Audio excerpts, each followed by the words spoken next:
ஆண்டவராகிய இயேசு கிறிஸ்துவின் நாமத்தினாலே அன்பின் வாழ்த்துக்களை தெரிவிக்கிறோம். இந்த நாளின் புதிய நாளின் காலை வேளையிலும் அதிகாலையில் ஆண்டவருடைய கிருபையை பெற்றுக்கொள்ளும்படி வந்திருக்கிற நம் ஒவ்வொருவரையும் ஆண்டவர் ஆசீர்வதிப்பாராக. இந்த அதிகாலை நேரத்திலே நாம் ஜெபித்து சில பாடல்களை நாம் பாடப்போகிறோம். இருந்த இடத்துல எல்லாம் கண்களை மூடி ஆண்டவரை நோக்கி பார்ப்போம். அன்பின் பிதாவே, ஆண்டவரே, இந்த புதிய நாளின் காலை வேளைக்காக உமக்கு நன்றி செலுத்துகிறோம். ஆண்டவரே, நாட்களையும் காலங்களையும் எங்களுக்கு தருகிற ஆண்டவர் நீரப்பா.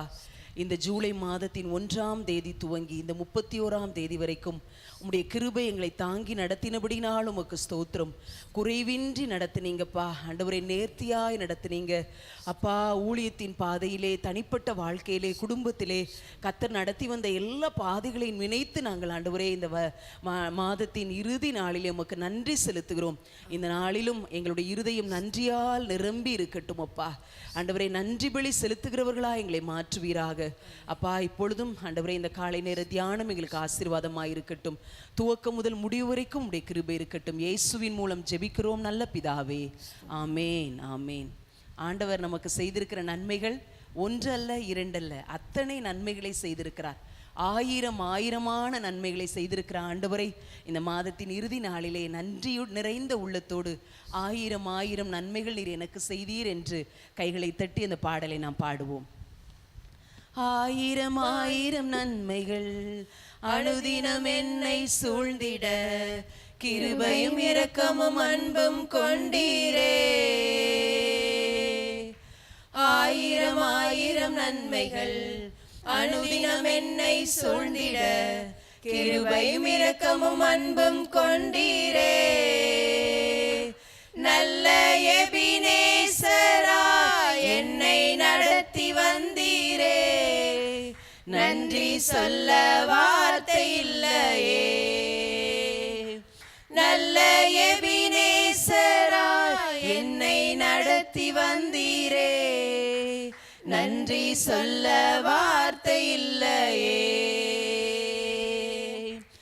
ஆயிரம் நன்மைகள் அனுதினம் என்னை சூழ்ந்திட, கிருபையும் இரக்கமும் அன்பும் கொண்டீரே. ஆயிரம் நன்மைகள் அனுதினம் என்னை சூழ்ந்திட, கிருபையும் இரக்கமும் அன்பும் கொண்டீரே. காலை மாலை எல்லா வேளையிலும் என்னை நடத்தும் உம் கரங்கள் நான் கண்டேன். தேவை பெருகும் போது சிக்கி தவித்திடாமல் உதவும் உம் கரங்கள் நான் கண்டேன். காலை மாலை எல்லா வேளையிலும் என்னை நடத்தும் உம் கரங்கள் நான் கண்டேன். தேவை பெருகும் போது சிக்கி தவித்திடாமல் உதவும் உம் கரங்கள் நான் கண்டேன். எல்லா நெருக்கத்திலும் என்னை விழாமல் காக்கும் அன்பின் நல்ல கர்த்தரே. எல்லா நெருக்கத்திலும் என்னை விழாமல் காக்கும் அன்பின் நல்ல கர்த்தரே. ஆயிரம் நன்மைகள் அனுதினம் என்னை சூழ்ந்திட, கிருபையும் இரக்கமும் அன்பும் கொண்டீரே. ஆயிரம் நன்மைகள் அனுதினம் என்னை சூழ்ந்திட, கிருபையும் இரக்கமும் அன்பும் கொண்டீரே. நல்ல எபினேசரா என்னை நடத்தி வந்தீரே. நன்றி சொல்ல வார்த்தை இல்லையே. நல்ல எபினேசரா என்னை நடத்தி வந்தீரே. நன்றி சொல்ல வார்த்தை இல்லையே. ஆயிரம் நன்மைகள் அனுதினம் என்னை சூழ்ந்திட, கிருபையும் இரக்கமும் அன்பும் கொண்டீரே. ஆயிரம் நன்மைகள் அனுதினம் என்னை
கிருபையும் இரக்கமும் அன்பும் கொண்டீரே.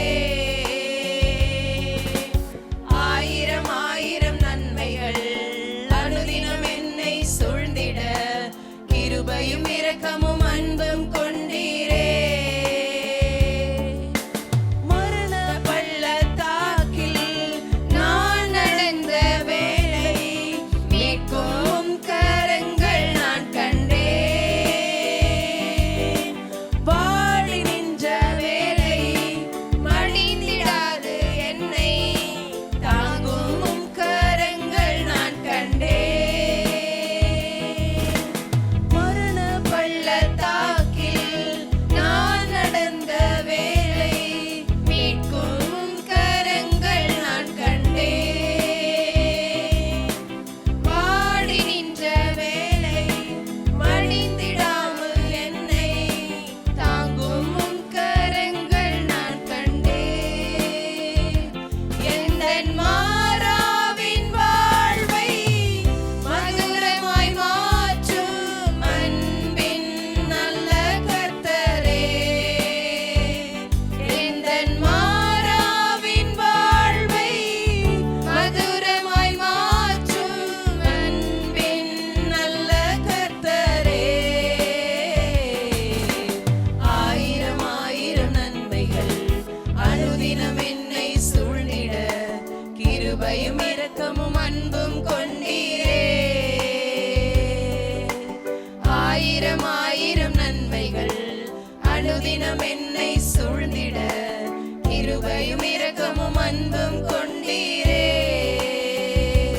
நல்ல எபினேசரா என்னை நடத்தி வந்தீரே. நன்றி சொல்ல வார்த்தை இல்லையே. நல்ல எபினேசரா என்னை நடத்தி வந்தீரே. நன்றி சொல்ல வார்த்தை இல்லையே. நன்றி சொல்ல வார்த்தை இல்லையே. நன்றி சொல்ல வார்த்தை இல்லையே. எல்லாரும் ஆண்டவரை துதிக்கும்படி எழுந்திருக்கலாமா? ஆண்டவர் நம்முடைய வாழ்க்கையிலே செய்திருக்கிற நன்மைகள் ஏராளம் ஏராளம். இந்த மாதத்தை துவக்கின அநேகர் இந்த மாதத்தை முடிக்கும்படி நம்மோடு இல்லை. இந்த மாதத்தை மகிழ்ச்சியோடு துவக்கின அநேகர் அதே மகிழ்ச்சியில் இருக்கிறாங்களான்னு சொன்னா இல்லை. தேவன் உங்களையும் என்னையும் பாதுகாத்த தயவு எத்தனை! நம்முடைய வாழ்க்கையின் ஒவ்வொரு சூழ்நிலையிலும், நம்முடைய குடும்பத்தின் காரியங்களிலும், ஊழியத்தின் பாதையிலே தேவன் நம்மை நடத்தி வந்த எல்லா காரியங்களையும் நினைத்தவரை நன்றி செலுத்துவோம். எத்தனையோ ஆயிரக்கணக்கான கிலோமீட்டர்களை பயணம் செய்ய ஆண்டவர் உதவி செய்தார். பயணத்திலெல்லாம் ஆண்டவருடைய கரம் நமக்கு முன்பதாக சென்றது. ஒரு குறைவின்றி நம்மை போஷித்தார். ஒரு நாளும் அது இல்லையே என்று சொல்லி கலங்கி விடாதபடிக்கு எலியாவை காகத்தை கொண்டு போஷித்ததை போல நம்மை போஷித்தாரே. அவருடைய இரக்கத்தை எண்ணி நாம் அவருக்கு ஸ்தோத்திரம் செலுத்துவோமா? ஆண்டவருடைய கிருபை ஒவ்வொரு நாளும் புதியதா இருந்ததே. நன்றி ஆண்டவரேன்னு சொல்வோமா? வாயத்திருந்த ஆண்டவருக்கு நன்றிப்பா, நன்றி ஆண்டவரே, நன்றி அப்பா. நீ செய்திருக்கிற நன்மைகள் ஒன்று அல்ல ரெண்டு அல்ல அப்பான்னு சொல்லி நன்றி செலுத்துவோமா? ஆயிரம் ஆயிரம் நன்மைகள் அனுதினம் என்னை சூழ்ந்திட கிருபையும் இரக்கமும் அன்பும் கொண்டீரே. ஆயிரம் ஆயிரம் நன்மைகள் அனுதினம் என்னை சூழ்ந்திட கிருபையும் இரக்கமும் அன்பும் கொண்டீரே. நல்ல எபினேசரா என்னை நடத்தி வந்தீரே. நன்றி சொல்ல வார்த்தை இல்லையே. நல்ல எபினேசரா என்னை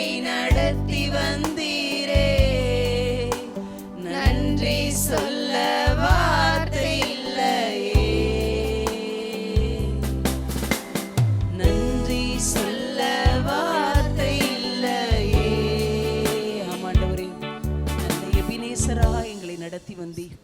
எபினேசர் என்றார். இம்மட்டும் கர்த்தர் எங்களுக்கு உதவி செய்தார் என்று எபினேசர் என்ற ஒரு கல்லை நிறுத்தினார்களே, அதே போல இம்மட்டும் கர்த்தர் எங்களுக்கு உதவி செய்தீர் ஆண்டவரே. அப்பா, உம்முடைய முகாமிற்கான காரியங்களை செய்கிற காரியத்துல இந்த நிமிஷம் வரைக்கும் கர்த்தர் எங்களுக்கு உதவி செய்திருக்கிறீர் ஆண்டவரே. உம்மாலன்றி எங்களால் ஒன்றும் செய்ய முடியாது. எங்களை நடத்தி வந்த பாதைக்காக ஆண்டவரே, கடக்க செய்த எல்லா ஆண்டவரே காரியங்களுக்காக உமக்கு நன்றி செலுத்துகிறோம். இம்மட்டும் நடத்தி வந்த எபினேசரே, உமக்கு நன்றி செலுத்துகிறோம் ராஜா.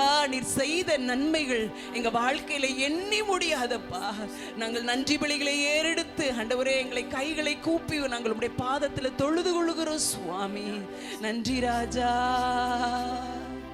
ராஜா, நீ செய்த நன்மைகள் அவை எண்ணி முடியாதையா.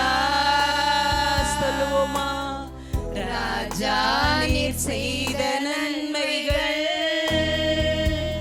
அவை எண்ணி முடியாதையா. ஏறெடுப்பே நன்றி பலி என் ஜீவனாலெல்லாம். ஏறெடுப்பே நன்றி பலி என் ஜீவனாலெல்லாம். ஆண்டவரே, பரிசுத்த பிதாவே, நாங்கள் ஏறெடுக்கிறோம், நன்றி பலிகளை ஏறெடுக்கிறோம் ஆண்டவரே. உமக்கு ஸ்தோத்திரம். இதுவரை நடத்தி வந்த எபினேசர் வரப்போகிற நாட்களிலும் வருடங்களிலும் காலங்களிலும் நீர் எங்களை நடத்த போறதற்காக ஸ்தோத்திரம்.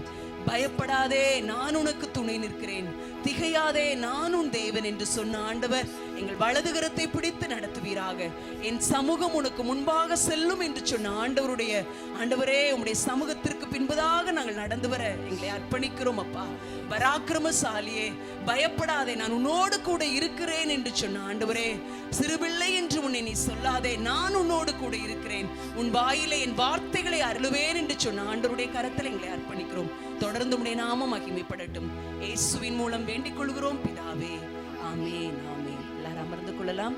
இப்பொழுது நம்ம மாதந்தோறும் வெளியிடுகிற மோட்ச பயணம் என்கிற தின தியான இதழிலிருந்து இன்றைய தியான பகுதியை நாம் வாசிக்க கேட்போம்.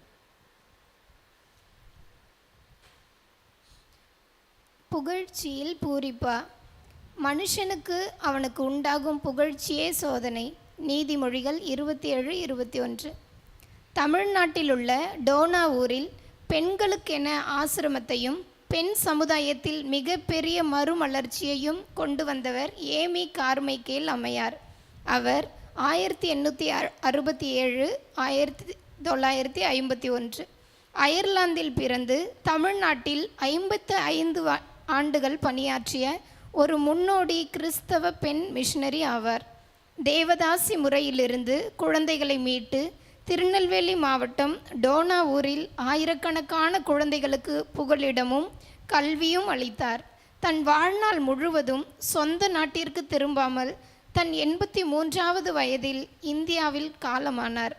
திருமணம் செய்து கொள்ளாத அவர் அனாதை குழந்தைகளுக்கு தாயாக வாழ்ந்தார்.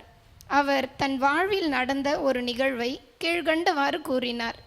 நான் கர்த்தருக்கு செய்த ஊழியத்தை சமூக சேவை என அரசு என்னை அங்கீகரித்து புகழ்ந்தது. நான் கர்த்தருக்கே ஊழியம் செய்தேன் என்றும் ஆத்துமாவை மீட்பதற்காகவே உழைத்தேன் என்றும் அரசிற்கோ அல்லது அரசு அதிகாரிகளுக்கோ தெரியவில்லை. சமூக சேவை என்பது வேறு, கர்த்தருடைய ஊழியம் என்பது வேறு. அது கிழக்கிற்கும் மேற்கிற்கும் உள்ள வித்தியாசம் போல.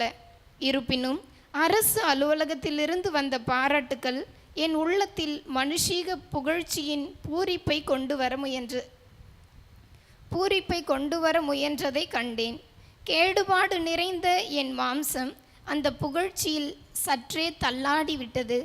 இந்த பாராட்டு நிகழ்ச்சிக்கு பிறகு ஒரு சில வாரத்தில் என் ஆசிரமத்தில் உள்ள 2 பெண்கள் ஒரு மறைவான இடத்தில் நின்று கொண்டு என்னை வசைபாடி தூஷித்ததை நான் கேட்டு அதிர்ச்சியுற்றேன். ஓங்கி நின்ற என் உள்ளம் மடமடவென்று சரிந்து விழுந்ததை நான் உணர்ந்தேன். துக்கம் என் தொண்டையை அடைக்க கர்த்தருக்கு முன்பாக என்னை கொண்டு வந்து நிறுத்தினேன். அப்போது கர்த்தர் என்னிடம் பேசி, என் மகளே, மனுஷருடைய புகழ்ச்சி உன்னை அண்டி வந்தபோது உன் உள்ளம் பூரித்தது உண்மையல்லவா? இப்போது உன் ஆசிரமத்து பெண்களின் இகழ்ச்சி மொழியை கேட்டதும் உன் இருதயம் ஒடுங்கி வருந்துவதும் உண்மையல்லவா? இவ்வாறு புகழ்ச்சிக்கு பூரிப்பதும் இகழ்ச்சிக்கு ஒடுங்குவதும் கல்வாரி அன்பு இல்லை என்பதை அறிந்து கொள்வாயாக. உன் ஆண்டவருக்கு பிரியமாய் நீ வாழ்ந்தால் போதும் என உணர்வடைவாயாக என பேசினார். நான் உடனே தாழ பணிந்து, கர்த்தாவே, உம்முடைய கல்வாரி அன்பின் ஆழம், நீளம், உயரம் யாரால் அறியக்கூடும்? விஸ்தாரமான தெய்வ அன்பை என் உள்ளத்தில் ஊற்றுவீராக என ஜெபித்து கண்ணீர் மல்க மருகி நின்றேன் என்று ஏமி கார்மைக்கேல் அம்மையார் பதிவு செய்துள்ளார். இன்று நமது உள்ளம் எப்படி உள்ளது? ஜெபக்குறிப்புகள். எகிப்து தேச மக்கள் ரட்சிக்கப்படவும், தெலுங்கானாவில் வெப்ப அலையினால் பாதிக்கப்பட்டுள்ள மக்களுக்கு சுகம் உண்டாகவும் ஜெபிப்போம். ஸ்தோத்திர ஆண்டவரே, மே துதிக்கிறோம், சோதரிக்கிறோம் ராஜா. அந்த நல்ல வேலைக்காய் நன்றி செலுத்துகிறோம் ஆண்டவரே. எகிப்து தேசத்தில் கூட ஆண்டவரே ஒவ்வொரு ஜனங்களும் அறிந்து கொள்ளக்கூடிய கண்களை தாரும் சுவாமி. ஆண்டவரே, அந்த தேசம் முழுவதுமாக இருக்கிற ஒவ்வொரு மக்களையும் கர்த்தர் கண்ணோக்கி பார்ப்பீராக ஆண்டவரே. ஸ்தோத்திரம். எல்லாரும் ரட்சிக்கப்படுவதா உம்முடைய சித்தம் ஆண்டவரே. அவர்களை கர்த்தர் உண்மை தடவையாயிலும் அறிந்து கொள்ளக்கூடிய கிருபை நீ தந்து நீங்கள் ஆசீர்வதிப்பீராக ஆண்டவரே. எகிப்தில் உள்ள பட்டணங்கள், கிராமங்கள் எல்லாமே அறிந்து கொள்ளட்டும் சுவாமி.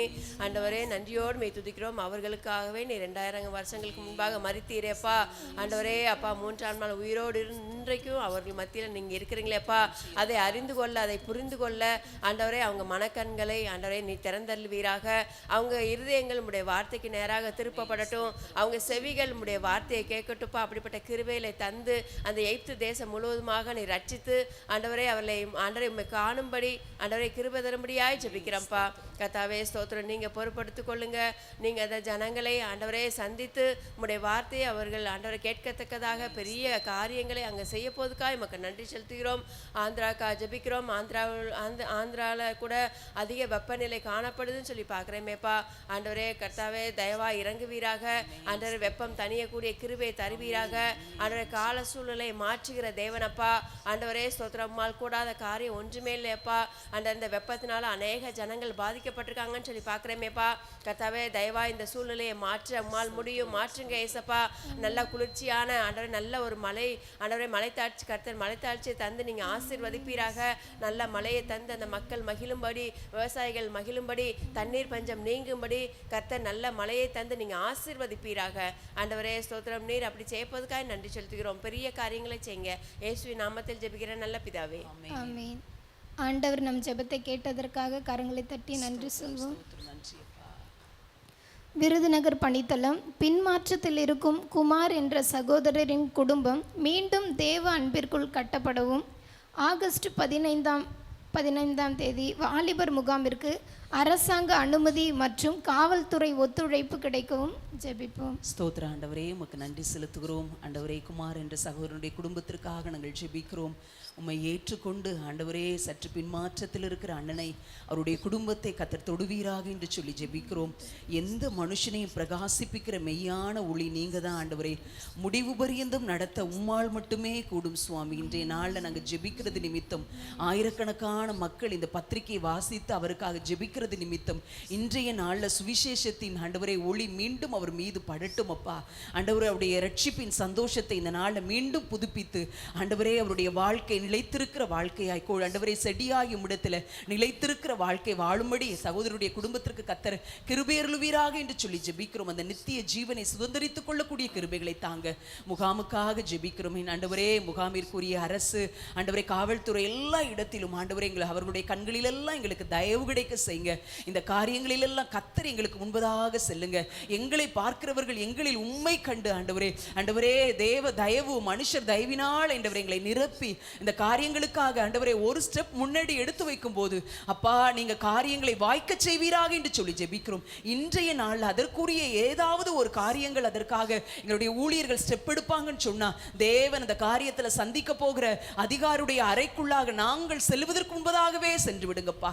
அப்படி பெரிய காரியங்களை செய்ய போறதற்காக ஸ்தோத்திரம். இயேசுவின் மூலம் ஜெபிக்கிறேன் பிதாவே. நம்மளோட ஜெபங்களை ஆண்டவர் கேட்டதற்காக கரங்களை தட்டி நன்றி சொல்லுவோம். நன்றி அப்பா. ஆண்டவரே நன்றியோடு துதிக்கிறோம்ப்பா. இந்த நாளை துவங்குவதற்கு எங்களுக்கு கிருபை தந்திருக்கீங்க, நன்றிப்பா. இந்த நாள் முழுவதும் ஆகஸ்ட் 15ஆம் தேதி நடக்க போகிற வாலிபர் கூட்டத்தையே நம்பி ஓடிக்கொண்டிருக்கிற இந்த ஊழியத்தை ஆண்டவரே நீர் கனப்படுத்தும்படி துதிக்கிறோம். இந்த நாள் எங்களோட சொல்லும் செயல்களும் எங்களுடைய ஒவ்வொரு உணர்வுகளும் அசைவுகளும் கூட பரலோகத்திற்கு உகந்ததாக இருக்க எங்களை ஒப்பு கொடுக்கிறோம்ப்பா. இந்த நாள் முழுவதும் எங்களை காத்து உம்முடைய சித்தத்தின்படி நடத்துங்க. உம்முடைய ராஜ்யத்தின் மகிமைக்காக மட்டுமே நாங்கள் ஒவ்வொருவரும் செயல்பட எங்களை ஆட்கொண்டு நடத்துங்கப்பா. தொடர்ந்து வழி நடத்துங்க. இப்பொழுது வரப்போகிற தேவ செய்தியின் மூலம் எங்கள் ஒவ்வொருவரோடும் நீர் பேசுங்க இயேசுப்பா. அது கீழ்ப்படிந்து நடக்க கிருபை செய்யுங்க. இயேசுவின் நாமத்தினால் ஜெபிக்கிறோம் பிதாவே, ஆமென்.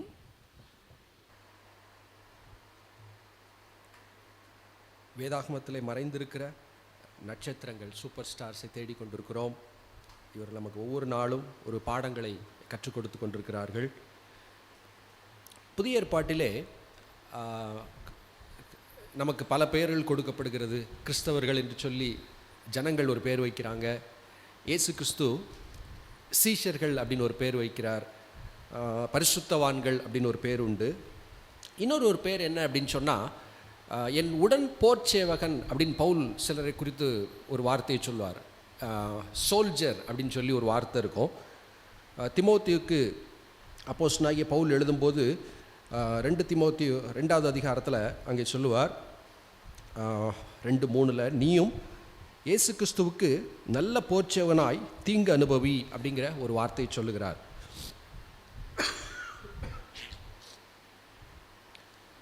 நல்ல போர்ச்சேவகன் அப்படிங்கிற ஒரு பெயர் நமக்கு கொடுக்கப்படுகிறது. இது எதுக்காக கொடுக்கப்படுது அப்படின்னு சொன்னால், கிறிஸ்தவ வாழ்க்கை என்பது ஒரு பிசாசும் அவனுடைய தந்திரங்களோடும் எதிர்த்து நிற்கிற ஒரு யுத்தம் நமக்கு இருக்கிறது அப்படின்னு சொல்லி எபேசியர் 6ஆவது அதிகாரத்தில் வாசிக்கிறோம். அப்போ இந்த போர்ச்சேவகன் அப்படின்னு சொல்லும்போது ஒரு ஊழியக்காரனுக்கு கொடுக்கப்பட்ட ஒரு அடைமொழி அப்படின்னு மட்டும் நினைக்கக்கூடாது. ஒவ்வொரு கிறிஸ்தவர்களுக்கும் கொடுக்கப்பட்ட ஒரு கால். ஒவ்வொரு தேவனுடைய பிள்ளையும் அவங்க போர்ச்சேவகனாக ஒரு சோல்ஜராக என்ன செய்யப்படுகிறார், அழைக்கப்படுகிறத நம்ம பார்க்குறோம். எபேசியர் 6ஆவது அதிகாரத்தில் அந்த யுத்தத்தில் எப்படி நம்ம நிற்கணும், அதற்கு தரித்து கொள்ள வேண்டிய சர்வாயுதங்களை குறித்து அந்த 6ஆவது அதிகாரத்தில் இருக்குது.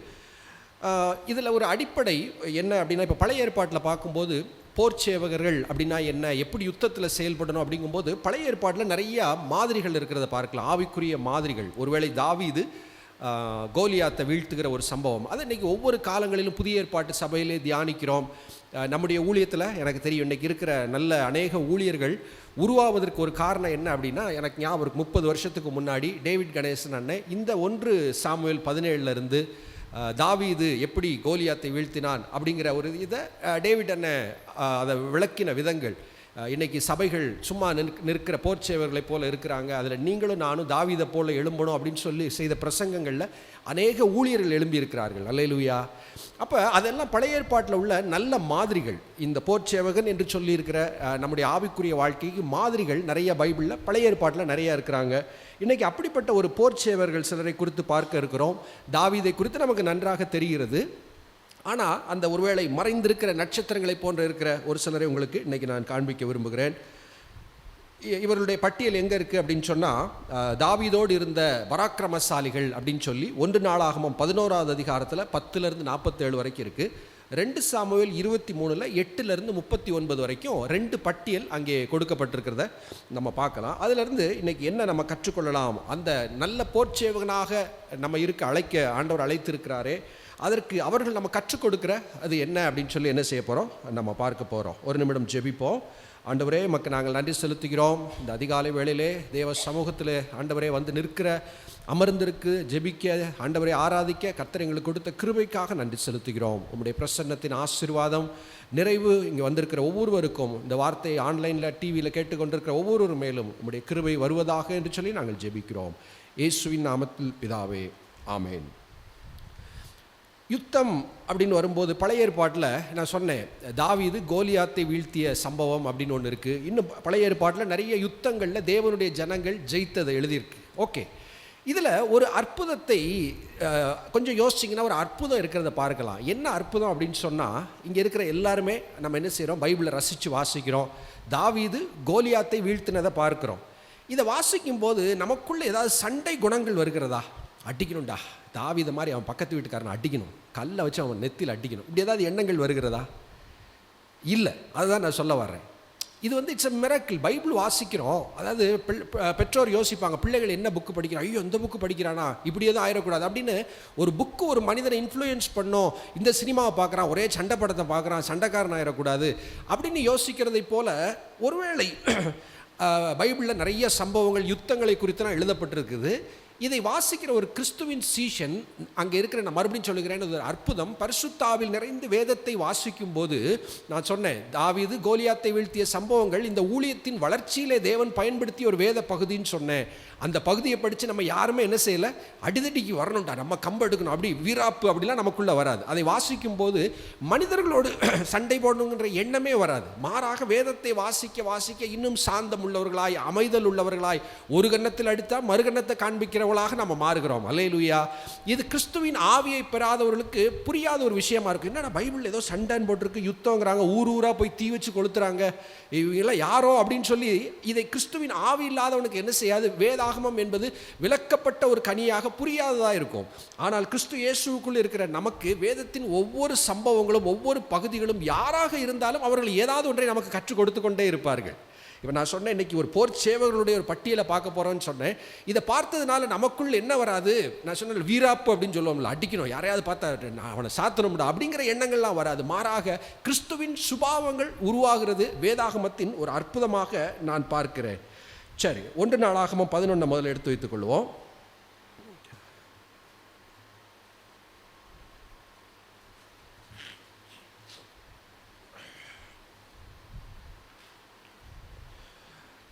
அங்கே தாவீதினுடைய ஆரம்ப காலங்களில் ராஜாவாகி அங்கே தேவன் எப்படி அவரை வழி நடத்தினார். 9 இருக்கு 1 நாளாகமம் 11. தாவீது நாளுக்கு நாள் விருத்தி அடைந்தான், சேனைகளுடைய கர்த்தர் அவனோட கூட இருந்தார். இது என்னிடத்திலும் உங்களிடத்திலும் தேவன் எதிர்பார்க்கிற விஷயம். நாளுக்கு நாள் கிறிஸ்தவ வாழ்க்கையிலே அவருடைய சாயலை இன்னும் தரித்து கொள்ள, கர்த்தருடைய கிரியிலே இன்னும் பெருக தேவன் நம்மை அழைக்கிறார்.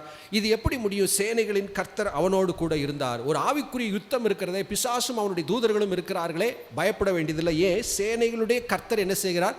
நம்மோடு இருக்கிறார். அல்லேலூயா. சரி, இந்த அடிப்படையிலிருந்து அடுத்து வரும்போது அந்த 10வது வசனத்தில் எழுதியிருக்கு, கர்த்தர் இஸ்ரவேலுக்காக சொன்ன வார்த்தையின்படியே தாவீதை ராஜாவாக்கும்படி அவன் வசமாயிருந்து ராஜ்யபாரம் பண்ணுகிற அவனிடத்திலும் சகல இஸ்ரவேலிடத்திலும் வீரத்துவத்தை பாராட்டின பிரதான பராக்கிரமசாலிகளும் தாவீதுக்கு இருந்த அந்த பராக்கிரமசாலிகளும் லக்கமுமாவது அப்படின்னு சொல்லி, பராக்கிரமசாலிகள் ஒரு அவர் கூட பெரிய சேனைகள் ஆர்மி இருக்கு, அதில் மிக முக்கியமான பராக்கிரமசாலிகள் இவர்கள், தாவீதுக்கு செய்த காரியங்கள் பெரியது அப்படின்னு சொல்லி இங்கே ஒரு பட்டியல் இருக்கு. இதில் நிறைய பேர் இருக்கு. இவங்க தான் இன்னைக்கு நம்ம பார்க்கிற மறைந்திருக்கிற வேதாகமத்தில் இருக்கிற நட்சத்திரங்களாக இன்னைக்கு உங்களுக்கு முன்பாக வைக்கிறேன். இதில் இருக்கிற அத்தனை பேரையும் வாசித்து எல்லாவற்றையும் நம்ம தியானிக்க வேண்டிய அவசியம் இல்லை. இந்த பகுதியில் இருக்கிற இவர்களை குறித்து சொல்லப்பட்ட முக்கியமான விஷயம் என்ன, நாம் கற்றுக்கொள்வது என்ன அப்படிங்கிறது என்ன செய்ய போகிறோம், நம்ம பார்க்க இருக்கிறோம். சரி, அதில் நல்லா கவனிக்க வேண்டிய வார்த்தை தாவீதை ராஜாவாக்கும்படி அப்படின்னு சொல்லி அங்கே ஆரம்பமாகிறத பார்க்கிறோம். இன்றைக்கு நமக்கு ஒரு அஜெண்டா இருக்குது. அது என்ன? இயேசுவே கிறிஸ்து என்று உலகத்திற்கு அறிவிக்க வேண்டிய ஒரு போர் சேவகளாக நீங்களும் நானும் அழைக்கப்பட்டிருக்கிறோம். அல்லேலூயா. அதற்கு நீங்களும் நானும் பராக்கிரமசாலிகளாக எழும்பும்போது கிறிஸ்துவின் ராஜ்யம் இன்னும் தீவிரமாய் கட்டப்படும். இதுதான் நம்ம கிராம மிஷனரி இயக்கத்திற்கு ஆண்டவர் கொடுத்திருக்கிற ஒரு அடிப்படை அழைப்பு. சிறுவர்களை சந்திக்க வேண்டும், அவர்களை சீஷர்களாக்க வேண்டும், அவர்களை வருங்கால இந்தியாவிற்கு ஊழியர்களாக எழுப்ப வேண்டும் என்று சொல்லும்போது இங்கே சொல்லப்பட்டிருக்கிற பழைய ஏற்பாட்டில் சொல்லப்பட்டிருக்கிற பராக்கிரமசாலிகளை எழுப்புகிற ஒரு திட்டம். ஆமேன். அந்த ஒரு திட்டத்தின் கீழே இங்கே ஒரு கூட்டம் இருக்கிறதை பார்க்கிறோம். தாவீது கர்த்தருக்கென்று செய்த காரியங்கள் பெரியது தான். தாவீதின் ராஜ்யம் பலப்பட்டது எல்லாம் உண்மைதான். நல்லா ஞாபகம் வச்சுக்கணும். அது இட்ஸ் நாட் அ தனி ஊழியம் கிடையாது. ஒரு நபர் அவர் சூப்பர் ஸ்டார் மாதிரி அவர் மட்டும் செயல்பட்டாரா அப்படிலாம் இல்லை. ஒரு கோலியாத்தை தனியாக ஒரு நாள் வீழ்த்தியது உண்மைதான். வாழ்க்கை முழுசு இவர் தனியாக போய் யுத்தம் செய்ய மாட்டார். இவர் கூட ஒரு பெரிய சேனை இருந்தது, பராக்கிரமசாலிகள் இருந்தார்கள். மறுபடியும் இது எதற்கு முன்னடையாளமாக இருக்கிறது? கிறிஸ்துவின் ஊழியம் என்பது கிறிஸ்துவின் சரீரமாகிய சபை, நம்ம எல்லாரும் இணைந்து செயல்படக்கூடியது. ஒவ்வொருவருக்கும் நமக்கு ஒரு பங்கு இருக்கிறது. நான் என்னால் என்ன செய்ய முடியும் என்பதை ஒவ்வொருவரும் செய்யும் போது தான் அந்த என்ன செய்கிறது, இஸ்ரவேல் அப்படின்னு சொல்லக்கூடிய ஒரு சபைக்கு முன்னடையாளமாக இருக்கிறது போல தேவனுடைய ராஜ்யம் கட்டப்படும். அவன் வசமாயிருந்து ராஜ்யம் பண்ணுகிற அவனிடத்திலே அப்படின்னு சொல்லி அங்கே எழுதியிருக்கு. சரி, இதுக்கு அடுத்து பார்த்தோன்னு சொன்னால் நிறைய லிஸ்ட் இருக்கும், நிறைய பெயர்கள் இருக்கும். அவர்கள் செய்தது சிலரை குறித்த சின்ன சின்ன ஹைலைட்ஸ். இவன் இப்படி செய்தான், இவன் இப்படி செய்தான் அப்படின்னு சிலரை குறித்து எழுதியிருக்கோம். அவைகள் சிலவற்றை என்ன செய்ய போகிறோம், நம்ம முதல்ல பார்க்க இருக்கிறோம். அதில் முதல்ல பார்த்தோம் அப்படின்னு சொன்னால் அந்த 11வது வசனத்தின் 11 பார்க்கிறோம். தாவீதுக்கு இருந்த அந்த பராக்கிரமசாலிகளின் இலக்கமாவது, அக்மோனியின் குமாரனாகிய யாசோபியாம் என்னும் சேர்வைக்காரனின் தலைவன் இவன் 300 பேர்களின் மேல் தன் ஈட்டியை ஓங்கி அவர்களை ஒருமிக்க கொன்று போட்டான் அப்படின்னு ஒரு வார்த்தை எழுதியிருக்கு. நம்ப முடியுதா? நம்பலாமா, நம்ப முடியாதா? This is Bible. இது தேவனுடைய வார்த்தை, 100க்கு 100 நம்பத்தகுந்த வார்த்தை. இங்கே எழுதியிருக்கிறது, இவன் 300 பேர்களின் மேல் தன் ஈட்டியை ஓங்கி அவர்களை ஒருமிக்க கொன்று போட்டான். அல்லேலூயா சொல்லுங்க. நம்ம என்ன செய்ய போகிறதில்ல, நம்ம ஒரு 300 பேரோட சண்டை போட்டு அவங்கள கொல்ல போகிறதில்ல. இங்கே என்ன பார்க்கிறோம், ஆவிக்குரிய யுத்தம் என்று வரும்போது பிசாசும் அவனுடைய சேனைகளும் அப்படின்னு சொல்லும்போது தே ஆர் பவர்ஃபுல். சாத்தானை என்னுடைய நாமத்தினால் பிசாசுகளை துரத்துவீர்கள்னு ஆண்டவர் ஒரு வார்த்தை சொல்கிறாரு. அதை சரியாய் நாம் புரிந்து கொள்ளாவிட்டால் என்ன நம்ம நினச்சிரும் அப்படின்னு சொன்னால், ஏதோ நம்ம பெரியாள் மாதிரியும் சாத்தானும் அவனுடைய தூதர்களும் ஏதோ சின்ன குட்டி பிள்ளைகளை மாதிரி விரட்டி விட்டுடலாம் போல அப்படின்னு நம்ம நினச்சிடக்கூடாது. இந்த விழுந்து போன தூதர்கள் தே ஆர் பவர்ஃபுல் பீயிங்ஸ். தேவ தூதர்களை குறித்து சில நாளுக்கு முன்பாக பார்த்தோம்.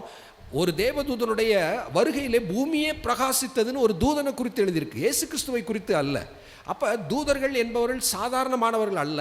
அவர்கள் விழுந்து போனாலும் அங்கே வல்லமை ஏதோ ஒரு காரியத்தை தேவன் அனுமதித்திருக்கிறார்.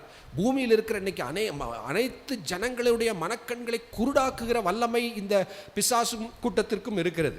எகிப்தின் மந்திரவாதிகளுக்குள்ளிருந்து தேவன் செய்தது போலே சில காரியங்களை செய்கிறார்கள். நான் சொல்ல வருவது, நமக்கு எதிரியாய் சொல்லப்பட்டிருக்கிற பிசாசும் அவருடைய கூட்டத்தையும் சாதாரணமாய் நினைத்து விடக்கூடாது. அதே நேரத்தில் ஐயோ இது பயங்கரமான பிசாசின் தந்திரங்களுக்கு எதிர்த்து நிற்க முடியுமா? பயமும் தேவையில்லை. ஏன்? நம்மோடு இருக்கிறது சேனைகளின் கர்த்தர். அல்லேலூயா. வானத்திலும் பூமியிலும் சகல அதிகாரம் எனக்கு கொடுக்கப்பட்டிருக்கிறது, அது ஆகையால் நீங்கள் புறப்பட்டு போய் அப்படின்னு சொல்லுகிறார். பிசாசுகளை எப்படி துரத்துகிறோம்? நம்முடைய பலத்தினாலோ அல்லது பிசாசு சாதாரண ஒரு அற்பமான ஒரு நபர் என்பதனாலோ அல்ல. வானத்திலும் பூமியிலும் சகல அதிகாரம் எனக்கு கொடுக்கப்பட்டிருக்கின்ற இயேசுவின் நாமத்தினால அதை நாம் சொல்லும்போது, விசுவாசத்தோடு சொல்லும்போது பிசாசுகள் ஓடுகிறது. அல்லேலூயா. இங்கே எப்படி ஒரு மனிதன் 300 பேரை வீழ்த்த முடியுமா அப்படின்னு சொன்னால், பைபிளில் அடிக்கடி இப்படி சூப்பர் நேச்சுரல், இயற்கைக்கு அப்பாற்பட்ட சம்பவங்கள் எழுதப்பட்டிருக்கும். இதெல்லாம் எப்படி நடந்தது அப்படின்னா, இவர்களுடைய பலத்தினாலே இவர்கள் ஏதோ செய்தார்கள் அப்படிங்கிற மாதிரி இல்லை. அதனுடைய பின்னணி அங்கே சொல்லப்பட்டிருக்கும். இது தேவனுடைய ராஜ்யம். இப்போ எல்லார குறித்தும் இவருக்குள் இவனுடைய ஆவிக்குரிய வாழ்க்கை எப்படி இருந்தது அப்படின்னு எல்லாரும் சொல்லப்படலை. ஆனால் நமக்கு ஒரு சில விஷயங்களை we can assume, அனுமானிக்கலாம். அது என்னது?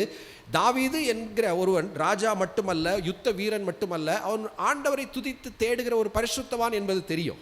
அப்போ இந்த க்ளோஸாக இருக்கக்கூடிய ஒரு குரூப்பில் உள்ளவங்க நிச்சயமாய் ஆவிக்குரியவர்களாய் தான் இருக்க வேண்டும். இதெல்லாம் அடிப்படை. அவங்க தான் அப்படி தாவீதை நெருங்கி விரும்பி கூட இருந்து என்ன செய்கிறாங்க, எல்லாரும் ஒரே போல் பக்தியாக இருந்தாங்களா, ஆவிக்குரியவர்களாக இருந்தாங்களா தெரியாது. ஆனாலும் இவர்கள் எல்லாரும் இஸ்ரவேலின் தேவனை தேடின கூட்டங்கள். வெளி தேசத்திலிருந்து வந்தவங்க இருப்பாங்க, அவங்களும் ஆண்டவரை தேடி இருக்க வேண்டும்.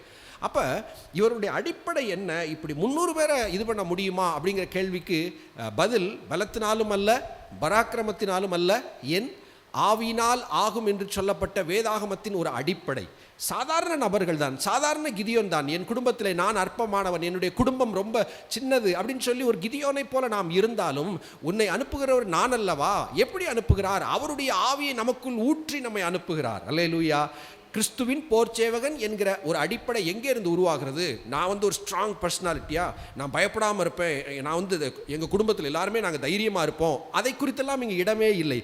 நான் எப்படிப்பட்டவனோ, ஒரு சில நேரத்தில் சிலர் டெம்பராமெண்ட்லி ஸ்ட்ராங்காக இருப்பாங்க, தைரியமானவங்களாக இருப்பாங்க, பயப்பட மாட்டாங்க, பேதுருவை போல இருப்பாங்க. அப்படி சொல்லலாம். எப்படி சொல்லலாம்? யார் ஓடினாலும் என்ன செய்ய மாட்டேன், நான் ஓட மாட்டேன். ரொம்ப வீராப்பாக இருப்பாங்க. ஆனால் பேதுருவை குறித்து நமக்கு தெரியும். அப்போ இங்கே நாம் பார்ப்பது என்ன, எனக்குள் இருக்கிற ஜென்ம பலம், ஏதாவது நான் என்னுடைய இன்பார்ன் கேரக்டர், நான் ஸ்ட்ராங்கான கேரக்டர், அதை குறித்து நாம் யோசிக்கவே இல்லை. நாம் யாராக இருந்தாலும் சரி, கிறிஸ்துவோடு கூட மரித்து உயிர் தெழும்புகிறோம், பரிசுத்த ஆவியானவர் நம்மை நிரப்புகிறார். அதுதான் கிறிஸ்தவ வாழ்க்கையின் வெற்றியின் அடிப்படையின் ரகசியம். அல்லேலூயா. நான் அல்ல, என்னுடைய பலத்தினால் அல்ல, நீங்கள் கிளைகள், அவ்வளோதான். நீங்கள் பிரான்ச்சஸ், உங்களால் ஒன்றுமே செய்ய முடியாது. நான் திராட்சை செடி, என்னோடு இணைந்திருந்தால் மிகுந்த கனி கொடுப்பீர்கள் என்கிற அந்த அடிப்படையில் இது பார்க்கும்போது இந்த பராக்கிரமசாலிகளின் பட்டியலில் நாம் காண்கிற ஒரு விஷயம் என்ன, என்னால் இவ்வளவு செய்ய முடியும், இது கிறிஸ்தவ வாழ்க்கை அல்ல, ஊழியம் அல்ல. நானும் தேவனும் இணைந்தால் என்ன செய்ய முடியும்? அல்லேலூயா. ஒரே ஒரு நபர் தான் 300 பேரை வீழ்த்த முடியுமா? வீழ்த்த முடியும் என்பதுதான் இங்கே சொல்லப்பட்ட ஒரு அடிப்படை. இதற்குரிய இன்னொரு அடிப்படை ஆதாரம் நிறைய மோசையினுடைய ஆகமங்களில் சொல்லப்பட்டிருக்கோம். அந்த மோசையோடு இருந்த யோசுவா அதை நன்றாக மனதில் வைத்தவராய், யோசுவாவின் புத்தகம் 23வது அதிகாரம்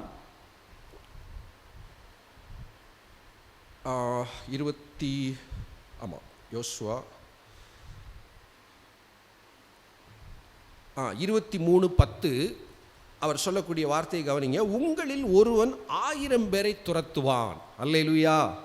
இது அப்படியே நம்ம நம்பிடுறோம். இதெல்லாம் சும்மா பேச்சுக்காக சொல்லப்பட்ட அரசியல் மேடை பேச்சுகள் கிடையாது. ஆவியினால் கொடுக்கப்பட்ட வார்த்தைகள்.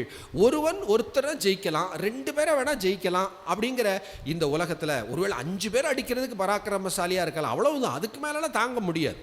இங்கே சொல்லப்பட்ட வார்த்தை என்ன, ஒருவன் 1000 பேரை துரத்துவான், உங்கள் தேவனாகிய கர்த்தர் உங்களுக்கு சொன்னபடி அவர்தாமே. அல்லேலூயா. அவர்தாமே வட்டம் போட்டு வச்சிட வேண்டிதான். அவர்தாமே உங்களுக்காக யுத்தம் பண்ணுகிறார். இதுதான் கிறிஸ்தவ வாழ்க்கையின் மகிமை. அங்கே தாவீதோடு இருந்த பராக்கிரமசாலிகள் நமக்கு கற்றுக் கொடுக்கிறது என்ன, என்னால் இவ்வளவு முடியும், நான் இவ்வளவு வேணால் செய்வேன், இதுக்கு மேலே என்னால் முடியாது என்கிற நான் யார், என்னால் என்ன செய்ய முடியும் என்கிறது எல்லாம் நாம் மறந்து விடுகிறோம். நம்ம தான் மரிச்சிட்டோம்ல, நம்மளை தான் கிறிஸ்துவோடு கூட அடக்கம் பண்ணாயிட்டுல. நான் மரித்தேன், ஆகிலும் நான் பிழைத்திருக்கிறது, என்னில் அன்பு கூர்ந்து எனக்காக தம்மை தாமே ஒப்பு கொடுத்த தேவகுமாரன் என்று அப்போஸ்தலனாகிய பவுல் சொல்வதைப் போல இதுதான் கிறிஸ்தவ வாழ்க்கை. அப்போ இங்கே நம்ம பார்க்கிற உங்களில் ஒருவன் 1000 பேரை துரத்துவான் என்கிற இந்த வார்த்தை நாம் அப்படியே இருதயத்தில் எழுதி வைத்துக் கொள்ள வேண்டும். என்னுடைய தனிப்பட்ட வாழ்க்கையில் ஆவிக்குரிய போராட்டங்கள் இருக்கிறதா, பாவத்தோடு போராட்டம் இருக்கிறதா, ஊழியத்தில் ஸ்ட்ரகிள்ஸ் இருக்கிறதா, கிறிஸ்தவ வாழ்க்கையில வேலை செய்கிற இடத்துல குடும்பத்தில் போராட்டங்கள் இருக்கிறதா, ஐயோ 1000 பேர் வர்றது போல இருக்கு, என்னால் என்ன செய்ய முடியும் அப்படின்னு சொல்லி நம்ம யோசிக்கிறோமா? இதெல்லாம் நமக்கு கொடுக்கப்பட்ட வாக்கு தத்தங்கள். உனக்கு வருகிற விரோதமாய் வருகிறவர்கள் 100, 200, 300, 1000. இப்போ கேள்வி, 1001 பேர் வந்தால் அப்போ நம்ம ஜெயிக்க முடியாதா? 2000 பேர் வந்தால் ஜெயிக்க முடியாதா? 1000 அப்படிங்கிறது அன்னைக்கு பெரிய ஒரு நம்பர், அதுதான் கணக்கு, ரைட்டா?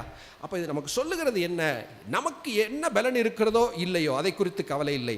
சத்ருவும் அவனுடைய தந்திரங்களும் எப்படிப்பட்டதாக இருக்கிறதோ, போராட்டங்கள் வாழ்க்கையில் எப்படி இருக்கிறதோ, அவருடைய தன்மை என்ன, ஐயோ இது இவ்வளோ பெரிய பிரச்சனையாக இருக்கிறது, கோலியாத்தை போல இருக்கிறதே, ரொம்ப உயரமாக இருக்கே, கையில் வேற இவ்வளோ பெரிய ஈட்டி வைத்திருக்கிறானே, விதவிதமாய் அதை பார்த்து பயப்படக்கூடிய சூழ்நிலைகள் இருக்க, கர்த்தர் அல்லேலூயா அவர்தாமே உங்களுக்காக யுத்தம் பண்ணுகிறார் என்பதை ஒரு கிறிஸ்துவுக்குள் இருக்கிற நீங்களும் நானும் இன்றைக்கு இந்த புரிந்து கொண்டால், நீங்களும் நானும் தாவீதுக்கு இருந்த பராக்கிரமசாலிகளைப் போல தாவீதின் குமாரனாகிய இயேசு கிறிஸ்துவனுடைய அவருடைய யுத்த சேனையிலே நீங்களும் நானும் பராக்கிரமசாலிகளாகவே இன்றைக்கு இருக்கிறோம். அல்லேலூயா. ஆமேன். ஓகே. அப்போ இங்கே முதலாவது நம்ம பார்க்கிறது என்ன, அந்த பட்டியலில் உள்ள பெயர்கள் அவர்கள் சாதித்தது என்ன அப்படின்னு பார்க்கும்போது நம்ப முடியாததை போல இருக்கும். அவிசுவாசிகளுக்கு நம்ப முடியாது. என்னப்பா பைபிளில் எப்படி எழுதியிருக்கு, இன்னொருத்தர் இதாவது பரவாயில்ல. எத்தனை பேருன்னு பார்த்தோம்? 300 பேருன்னு பார்த்தோம். 2 சாமுவேல் 23வது அதிகாரம், அங்கே அந்த பட்டியல் 8லிருந்து ஆரம்பிக்குது. அதில் 8வது வசனத்தில் தாவீதுக்கு இருந்த பராக்கிரமசாலிகளின் நாமங்கள் ஆவன, தக்கமோனியனான குமாரனாகிய யோசே பேருக்கு 2 நாள் ட்ரைனிங் எடுக்குன்னு நினைக்கிறேன், உங்கள் பேர் சொல்லி பரவாயில்ல என்பவன் சேர்வைக்காரனின் தலைவன், இவன் 800 பேர்களின் மேல் விழுந்து அவர்களை ஒருமிக்க வெட்டி போட்ட அப்படின்னு எழுதியிருக்கு பாருங்களேன். இங்கே 800 பேர்.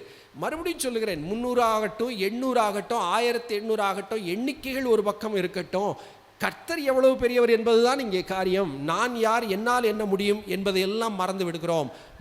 பலத்தினாலும் அல்ல, பராக்கிரமத்தினாலும் அல்ல, என் ஆவினால் ஆகும். பிசாசுகளை ஜெயிக்கிறதா இருக்கட்டும், பாவத்தை ஜெயிக்கிறதா இருக்கட்டும், உலகத்தை ஜெயிக்கிறதா இருக்கட்டும், இதுதான் நம்முடைய ஆதாரம் என்பதை மனதில் கொள்ள வேண்டும். அப்போ இந்த பராக்கிரமசாலிகளை குறித்து மறைந்திருக்கிற நட்சத்திரங்களைப் போல இருக்கிற இங்கே சொல்லப்பட்ட பெயர் பட்டியலில் இருக்கிறவர்கள் நமக்கு முதலாவது நமக்கு நினைவுபடுத்துவது நீங்களும் நானும் பராக்கிரமசாலிகள். அல்லேலூயா சொல்லுங்க, ஆமேன் சொல்லுங்க. நாம் உணரவில்லை, உண்மைதான்.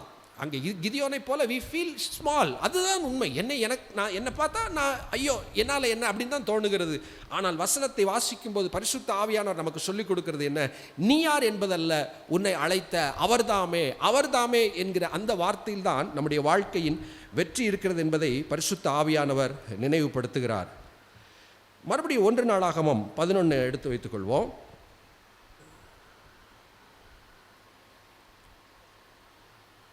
அடுத்ததாக அந்த 12வது வசனத்திலிருந்து 1 நாளாகமும் 11 12 13 14 அங்கே எழுதப்பட்டிருக்கிறது. இவனுக்கு இரண்டாவது அகோயின் குமாரனாகிய தோதோவின் மகன் எலியாசார் அப்படிங்கிற ஒரு தேவ மனிதனை குறித்து எழுதப்பட்டிருக்கிறது. தாவீதினுடைய ஒரு பராக்கிரமசாலி. இவரை குறித்து எழுதப்பட்டது என்ன, இவன் 3 பராக்கிரமசாலிகளில் ஒருவன். அந்த டீமில் இருந்த ஒரு 3 பேர் ஒரே ஒரு கேரக்டரில் இருக்கிறாங்க. அந்த 3ல் இவன் ஒருவன். 13 பெலிஸ்தியர் பாஸ்தமீமில் இருக்கிற வார்கோதுமை நிறைந்த வயல் நிலத்தில் யுத்தத்திற்கு கூடி வந்தபோது ஜனம் பெலிஸ்தரை கண்டு ஓடின போது. இது அநேக நேரங்களிலே தேவனுடைய ஜனங்களுடைய ஒரு நிலை. பெலிஸ்தியர் கூட்டமாக இருந்தால் ஓடி போயிடுவாங்க. நம்மளை மாதிரி இருக்காங்களா அப்படின்னு யோசிக்கிறாப்புல இருக்கு. எனக்கு வாசிக்கும் போது என்ன போல இருக்கிறார்களா அப்படின்னு யோசிக்கிறதை போல இருக்கிறது. இருந்தாலும் இந்த பராக்கிரமசாலி எனக்கு ஒரு முன்மாதிரியை வைக்கிறார். அது என்ன, கூடி வந்தபோது ஜனம் பெலிஸ்தரை கண்டு ஓடின போது இவன் தாவீதோட அங்கே இருந்தான். அவ்வளோதான். ஓடாமல் இருக்கிற ஒரு நிலைத்திருக்கிற ஒரு தன்மை. அல்லேலூயா. ஹி ஸ்டுட், அவன் நின்றான், அங்கே நின்றான், அவ்வளவுதான். எல்லாரும் ஓடி போகிறார்கள். ஓடி போயிட்டா தான் சேஃப்டி. இத்தனை பேர் இருந்தாலாவது ஏதாவது செய்யலாம். இவங்கெல்லாம் போன பிறகு நமக்கு இங்கிருந்து என்ன செய்ய, ஓடி விடுவது தான் நல்லது என்பது நம்முடைய மனது சொல்லும். எல்லாரும் சொல்கிறது இதுதான், பேசாமல் போயிடுவோம். ஆனால் அங்கே இருக்கு, அவன் தாவீதோடு அங்கே நின்றான் அப்படின்னு எழுதியிருக்கு. அப்பொழுது அவர்கள் அந்த நிலத்தின் நடுவில் நின்று அதை காப்பாற்றி பெலிஸ்தரை மடங்கடித்தார்கள். அப்போ எல்லாரும் ஓடி போகும்போது நிலைத்திருக்கிற ஒரு மனிதனாக இந்த எலியாசார் என்கிற மறைந்திருக்கிற நட்சத்திரம் நமக்கு கொடுக்கிற ஒரு சேலஞ்ச். நீயும் நினைத்தால் தாவீதின் குமாரனோடு நிற்கலாம். எல்லாரும் ஓடி போகும்போது தேவ பலத்தினால் நீ நின்று விட்டால் போதும். ஐயோ இவ்வளோ பிரச்சனை இருக்கே அப்படிங்கிற ஒரு கேள்வி வரலாம். அடுத்த வசனத்தில் நம்ம பார்க்கும்போது அந்த நிலத்திலே நின்று, நடுவிலே நின்று, மறுபடியும் எழுதியிருக்கு, நடுவிலே நின்று, ஓரமாக போகிறதில்லை, பிரச்சனையின் நடுவிலே நின்று அதை காப்பாற்றி பெலிஸ்தியரை மடங்கடித்தார்கள்.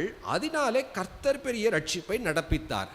இது வேதாகமத்தில் மிக முக்கியமான ஒரு பிரின்சிபிள்ங்க. இதை சரியாய் புரிந்து கொண்டால் வாழ்க்கையில் பரவசம்தான், வெற்றி தான். எல்லாரும் ஓடி போயிட்டாங்க, சரி நான் நிற்கிறேன், ஓகே நான் யுத்தம் பண்ணுகிறேன், ரைட். எப்படி ஜெயம் கிடைக்கும், என்னால் முடியுமா, பரிசுத்தாவின் பலத்தினால சொல்லிட்டேன். அப்போ இதில் நடக்கிறது என்ன, அதனாலே கர்த்தர் பெரிய ரட்சிப்பை நடப்பித்தார். அங்கே கண்ணால் பார்த்தீங்கன்னா எல்லாரும் ஓடி போய் மிச்சம் இருக்கிற ஒரு சிலர் தான் யுத்தம் செய்கிறார்கள். எதிரிகள் ஓடி போகிறத போல இருக்கும் கண்ணால் பார்த்தா. மனக்கண்கள் பிரகாசிக்கப்பட்டால் நம்ம அங்கே என்ன தெரியுமா பார்த்தோம், அங்கே எழுதப்பட்டிருக்கிற கர்த்தர் பெரிய ரட்சிப்பை நடப்பித்தாருங்கிற ஆவிக்குரிய உலகத்தின் ரகசியத்தை அங்கே நம்ம பார்ப்போம். அல்லேலூயா. வாழ்க்கை என்பது என்ன, கிறிஸ்தவ வாழ்க்கை என்பது என்ன, நான் செயல்படுகிறேன், கர்த்தர் என்னோடு செயல்படுகிறார். அல்லேலூயா. இது இந்த பிசாசுகளை துரத்துகிறதா இருக்கட்டும், ஊழியம் செய்கிறதா இருக்கட்டும், நமக்கு எப்பயுமே கேள்வி என்ன வருது, நம்மால் முடியுமா, என்னால் முடியுமாங்கிற கேள்வி தான் எப்பயுமே வருது இல்லையா. மார்க் 16 அதில் தான் ஆண்டவர் கடைசியில் சொல்கிறாரு, நீங்கள் என்ன செய்யுங்க, சர்வ சிருஷ்டிக்கும் போய் சுவிசேஷத்தை அறிவியுங்கள், பிசாசுகளை துரத்துங்கள் அப்படிலாம் சொல்கிறாரு இல்லையா. மார்க் சுவிசேஷம் எப்படி முடியுது, 20வது வசனம், மார்க் 16:20, அவர்கள் புறப்பட்டு போய் எங்கும் பிரசங்கம் பண்ணினார்கள். யார், அப்போஸ்தலர்கள். அப்போஸ்தலர்கள் என்ன செஞ்சாங்க, புறப்பட்டு போகிறார்கள், பிரசங்கம் பண்ணுகிறார்கள். இதுதான் ஊழியம். அங்கே என்ன நடக்கிறது, ஃபுல் ஸ்டாப். கர்த்தர் அவர்களோடனே கூட கிரியை நடப்பித்து அவர்களால் நடந்த அடையாளங்களினாலே வசனத்தை உறுதிப்படுத்தினார். கிறிஸ்தவ வாழ்க்கை என்றால் என்ன, கிறிஸ்தவ ஊழியம் என்றால் என்ன, நான் செய்வதை நான் செய்ய வேண்டும். நான் புறப்பட்டு போக முடியுமா, இது வாழ்க்கையில் கஷ்டமா, புலலக்கோட்டையிலேருந்து திருச்சிக்கு புறப்பட்டு போகிறது கஷ்டமா, நார்த் இந்தியாவுக்கு புறப்பட்டு போகிறது கஷ்டமா, நம்ம புறப்பட்டு போக முடியும். அடுத்தனருக்கு பிரசங்கம் பண்ணினார்கள், அவ்வளோதான். நமக்கு தெரிந்த இயேசுவை சொல்லுகிறோம், நம்ம ஜெபித்து நம்ம என்ன செய்கிறோம், நாம் செய்ய வேண்டியதை செய்கிறோம். அதோடு முடிந்து விடவில்லை, கர்த்தர் அவருடனே கூட கிரியை நடப்பித்து. இதுதான் கிறிஸ்தவ வாழ்க்கை, இதுதான் ஊழியம். பராக்கிரமசாலிகள் என்றால் எப்படி நாம் பராக்கிரமசாலிகள் ஆகிறோம்? நான் செய்ய வேண்டியது நான் செய்கிறேன். எல்லாரும் ஓடி போகும்போது நான் விசுவாசித்து அவரை பற்றி கொண்டு நிற்கிறேன்.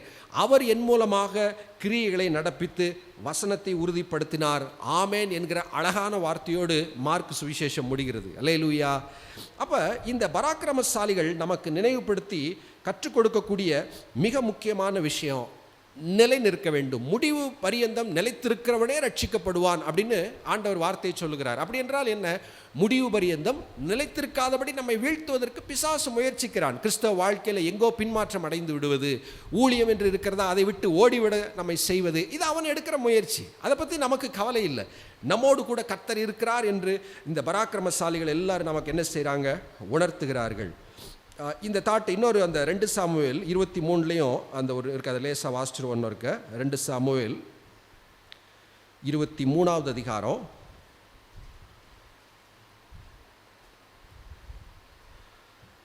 9லிருந்து 12 வரைக்கும் அதில் ஃபுல்லாக அதில் கவனிக்க வேண்டியது. இவனுக்கு 2வது ஆகோயின் குமாரனாகிய தோதோவின் மகன் எலியாசார் என்பவன், நம்ம ஏற்கனவே பார்த்தல, இவன் பெலிஸ்தர் யுத்தத்திற்கு கூடி ஸ்தலத்திலே இஸ்ரவேல் மனுஷர் போகையில் தாவீதோடு இருந்த பெலிஸ்தரை நிந்தித்த 3 பராக்கிரமசாலிகளில் ஒருவனாயிருந்தான். இவன் எழும்பி தன் கை சலித்து அப்படின்னு எழுதியிருக்கு. தன் கை சலித்து தன் கை பட்டயத்தோடு ஒட்டிக்கொள்ளு மட்டும் பெலிஸ்தரை வெட்டினான். அல்லேலூயா சொல்லுங்க. இது வாசிக்கும் போது மறுபடியும் சொல்லுகிறேன், எனக்கு ஆச்சரியமாக இருக்குது. இதை படிக்கும்போது யாரையும் அடிக்கணும் குத்தணுங்கிற எண்ணங்களே வரவில்லை. மாறாக ஆவிக்குரிய நமக்குள் ஒரு புது உற்சாகம் உண்டாகிறது. எல்லாரும் ஓடி போன போது இவன் என்ன செய்தானாம்? கை சலிக்கிற மட்டும் பட்டயத்தை பிடித்து கொண்டே இருக்கிறான். அது என்ன அடுத்து என்ன செய்ய முடியலையா? அதை அதாவது அப்படியே உள்ளுக்குள்ளே வச்சு சண்டை போட்டுகிட்டே இருந்தனால ஏதோ கை வீக்கமாகி கை எடுக்க வரல. யுத்தம் முடிந்தவுடைய அது சொல்லுகிறது என்ன? அந்த நிலைத்திருக்கிற ஒரு தன்மை. அதை தான் இங்கே பரிசுத்த ஆவியானவர் கை சலித்து போகும் மட்டும் பட்டயத்தோடு ஒட்டி கொள்ளு மட்டும் என்கிற வார்த்தைகள் நமக்கு சொல்லப்பட்டிருக்கிறது. இன்றைக்கும் நம் கை சலித்து போகும் மட்டும் இந்த வேத வசனமாகிய ஆவியின் பட்டயமாகிய வேத வசனத்தை இரவும் பகலும் தியானித்து இருதயத்தில் வைத்து இதை பிடித்து கொண்டு அதை பிடிச்சுக்கொண்டு விட்டுறக்கூடாது. வசன தியானத்தை விட்டுவிடக்கூடாது. இதன் மேல் இருக்கிற விசுவாசத்தை விட்டுவிடக்கூடாது. அது இவர்கள் நமக்கு கற்றுக் கொடுக்கிற ஒரு மாதிரி. அங்கே மறுபடியும் அதில் பார்த்தோன்னு சொன்னால் அவன் செய்கிறது என்ன? பட்டயத்தோடு ஒட்டிக்கொள்ளு மட்டும் பெலிஸ்தரை வெட்டினான். செமிகாலன், ஃபுல் ஸ்டாப் கிடையாது, அரைப்புள்ளி. அன்றைய தினம் கர்த்தர் பெரிய ரட்சிப்பை நடப்பித்தார். ஆண்டவர் நமக்கு நினைவுபடுத்துவது, நாம் செய்ய வேண்டியதை செய்துவிட்டால், வசனத்தை பற்றி கொண்டால், ஆவில் நிறைந்திருந்து விட்டால், சின்ன விசுவாசம் கடுகுவதை போல இருந்து விட்டால் மலைகளை பேர்க்கத்தக்க வல்லமை நம் மூலமாக வெளிப்படும். இது இந்த தாவீதின் அந்த பராக்கிரமசாலிகள் நமக்கு கற்றுக் கொடுக்கிற பெரிய ரகசியம். நான் செயல்பட கர்த்தர் செயல்படுகிறார். கடைசியாக அந்த பட்டியலில் நம்ம பார்க்கக்கூடிய ஒரு காரியம் 1 நாளாகமம் 11 அதில் வரிசையாக ஒவ்வொருத்தரை குறித்து சொல்லிட்டு வரும்போது ஒரு சின்ன ஒரு லிஸ்ட் அதில் மறுபடியும் ஆரம்பமாகிறது. வசனம் 15 30 தலைவரில் 3 பேர் அதுல்லாம் என்னும் கண்மலை கெபியில் இருக்கிற தாவீதிடத்தில் போயிருந்தார்கள். பெலிஸ்தேரின் பாளையம் ரெஃபாயிம் பள்ளத்தாக்கிலே இறங்குகிற போது தாவீது அரணான ஒரு இடத்துல இருந்தான். அப்பொழுது பெலிஸ்தேரின் தானியம் பெத்லகேமிலே இருந்தது. தாவீது பெத்லகேமின் ஒலிமுக வாசலில் இருக்கிற கிணற்றின் தண்ணீர் மேல் ஆவல் கொண்டு, என் தாகத்திற்கு கொஞ்சம் தண்ணீர் கொண்டு வருகிறவன் யார் என்றான். நல்லா கவனிங்க, யுத்தம் நடந்து கொண்டிருக்கிறது. தாவீதினுடைய ஊர் பெத்லகேம். அந்த ஒரு குறிப்பிட்ட காலத்தில் பெலிஸ்தியர்கள் அங்கே வந்து தங்கியிருந்து தங்கள் தங்குகிற ஒரு மிலிட்ரி ஒரு அவுட் போஸ்ட்டாக அதை உருவாக்கி வச்சுருக்கிறாங்க. கிட்ட போக முடியாது. அப்போ அங்கே யுத்தத்திற்கு தாவீது போகிறார். வெயிட் பண்ணிகிட்டு இருக்கிறாங்க. யுத்தம் வரப்போகுது, பெரிய காரியங்கள்லாம் நடக்க போகிறது. அதில் தாவீதுக்கு சின்ன ஒரு அல்ப ஆசை வருகிறது. தப்பு கிடையாது, ஒரு சின்ன ஆசை வருது. சின்ன வயசுலேருந்து ஐயோ எங்கள் ஊரில் அந்த கிணறு எப்படி இருக்கும் தெரியுமா, அந்த தண்ணி அப்படின்னு சொல்லி சின்ன வயதின் ஞாபகங்கள் வருகிறது. அந்த கடையில் போய் அந்த கடலை மிட்டாய் வாங்கி சாப்பிடணும் அப்படின்னு சிறு வயதின் ஆசைகள் ஒரு மனிதனுக்கு திரும்ப ஞாபகம் வருவதை போல சொந்த ஊர் கிணற்று தண்ணீரின் மேல் ஒரு ஆசை வருகிறது. அவர் சொல்லுகிற வார்த்தை என்ன?